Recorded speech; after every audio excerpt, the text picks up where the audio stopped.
ఉన్నారండి, బాగున్నారా? నేనైతే బాగున్నాను.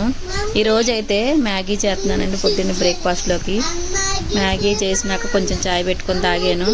మీరు చాయ్ తాగారా? మీరు ఎలా ఉన్నారు? నా వీడియో నచ్చితే లైక్ చేయండి, షేర్ చేయండి, ఓకేనా అండి? ఈరోజు మ్యాగీ చేసి మ్యాగీ పెడితే లాస్ట్కి ఇంకా కావాలి మ్యాగీ అని అడుగుతుందండి. మ్యాగీ చాలా ఇష్టము, అయినా మ్యాగీ నేను డైలీ చేయను, ఎప్పుడో ఒకసారి చేస్తాను. తర్వాత బెండకాయ ఫ్రై చేశాను, ఇంకా టమాటా పప్పు కూడా చేశానండి మధ్యాహ్నానికి. ఈరోజు కార్తీక పున్నము, కానీ నేనైతే ఉపవాసం ఉండనండి. నేను తర్వాత బట్టలు అవి పిండేసుకొని ఒక పక్క పప్పు బట్టలు పిండుకుంటా, ఒక పక్క పప్పు తాలింపు వేసి ఇంకా గిన్నెలు కూడా తోమేసాను. తోమేసిన తర్వాత ఇంకా ఏముందండి, బట్టలు ఉన్నాయి మొన్న ఉతికిని కొన్ని, అవి మడత పెట్టాను. మధ్యాహ్నంకి అయితే ఈ వీడియో చేసాము. టమాటా పప్పు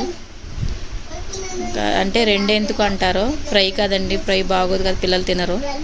పప్పు వేసి పెడితే తింటారు కదా, అందుకనే రెండు చేశాను. ఇంకా నా వీడియోలు అయితే ఫుల్ వీడియోలు ఎలా ఉంటున్నాయో కామెంట్ చేయండి. ఎవరైనా ఫస్ట్ టైం గిన్నెలు అయితే చేయండి, లైక్ చేయండి, కామెంట్ కూడా చేయండి, ఓకేనా? నా వీడియోలు ఎలా ఉన్నాయి కామెంట్ చేయండి తర్వాత, ఓకేనండి. బాయ్.